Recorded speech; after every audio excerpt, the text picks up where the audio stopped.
let's start with the Conor Gallagher situation. What is the latest? Yeah, Enzo Maresca told us here in Ohio yesterday that Conor Gallagher is in contact with Chelsea to find a solution, and that the focus for everyone is to find it as quickly as possible. Now, Chelsea's contract offer of 2 years plus the option of a further year is still on the table.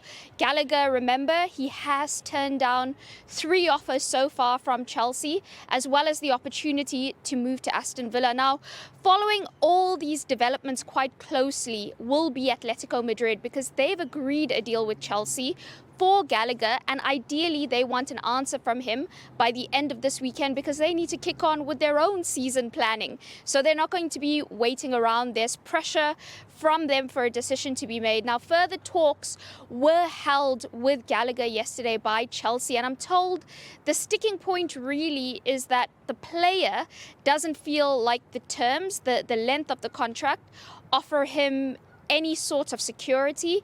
He also doesn't feel it reflects his status within the squad and the contributions he's made to Chelsea.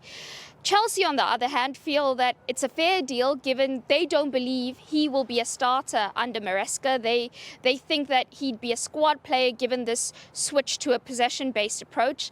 Gallagher contests that. He thinks he will be pushing for a start. He should be starting. He believes in himself.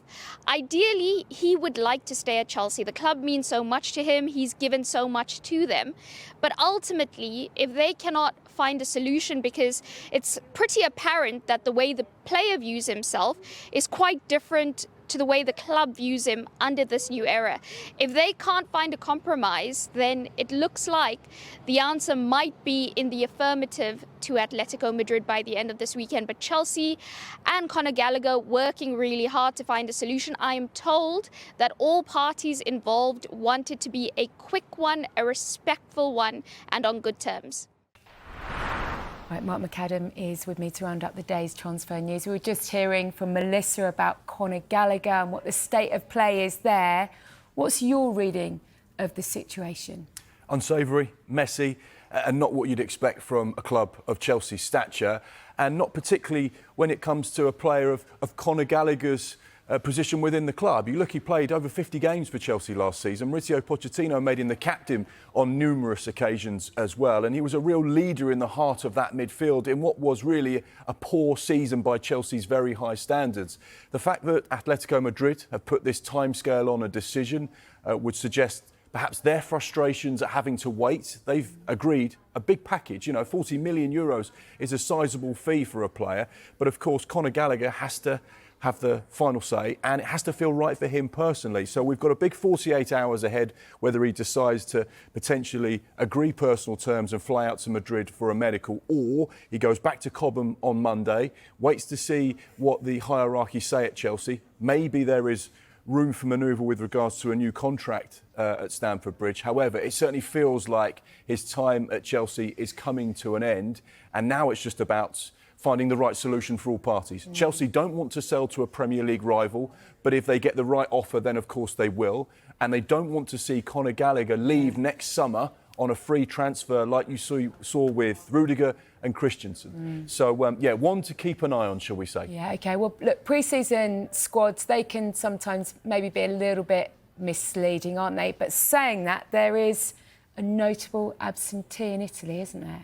Yeah, Victor Osimhen has been linked with Chelsea.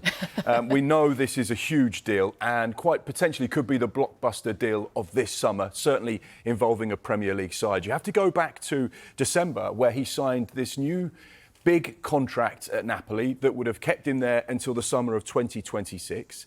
There was a big clause inserted into that deal, which we understand to be around 130 million as a release clause. Wow. And Napoli paid him wages that really they couldn't afford to pay him. But their thinking was that someone will pay this big release clause. So we've only got to pay these wages for 6 months, which takes him to this summer. However, there is not many clubs in European football and the Premier League that could afford 130 million Euro release clause. So therefore, they've had to soften their position ever so slightly and look at speaking to clubs that potentially could do some sort of a deal, which of course Chelsea are one of those clubs. They're in the market for a number 9. They couldn't afford to buy him at 130 million euros, but actually, could there be some deal to be done? Because we know that Napoli want a new striker. Guess who? Romelu Lukaku. Yeah. Guess where he is? Yes, at Chelsea. Chelsea. So there is dialogue happening between the two football clubs.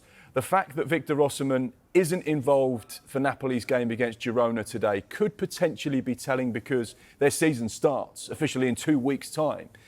So you'd imagine that players will be playing.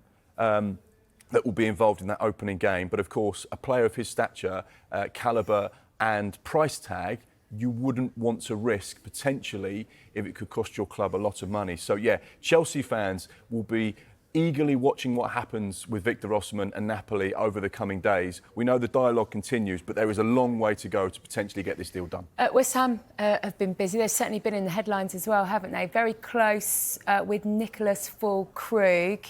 He's a great story, isn't he? Brilliant story. Couple of goals in 5 appearances at the Euros, 31 years old. A player that West Ham tried to sign last summer, but he ended up going to Borussia Dortmund.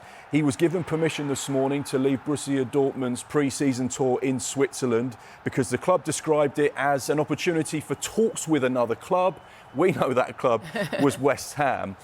So, yeah, just a matter of time now before we get some more detail on this one. The package we understand to be worth around £27.5 million as a total deal. So it's a sizable outlay once again for West Ham. They're backing Julian Lopetegui, but this is a player that has done it at the highest level, someone that knows where the back of the net is, old school striker, He really super is, isn't he? experienced.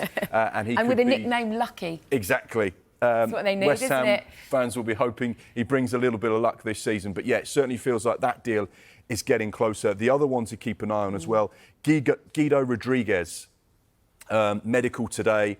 He's a player that was in the Argentina squad recently for both Copa America wins and the World Cup. He's a free after leaving Real Betis at the end of his contract this summer. So, yeah, 30-year-old defensive midfielder could be another solid addition. Crescencio Somerville. Yes, still waiting for confirmation. Deal agreed, Yeah. both Medical parts done. of his medical Yeah. completed, everything sorted. I've said it before, I'll say it again. One of the players that really stood out for me in the Championship Amazing. last season. Fabulous Could be a season. brilliant signing for West Ham. The fans will absolutely love him because he will get you on the edge of your seat. He's an explosive winger that can do a lot of damage. 29 goal involvements for Leeds last season in the second tier. No reason why he couldn't translate that to the Premier League. Yeah. That, again, could be an exciting signing.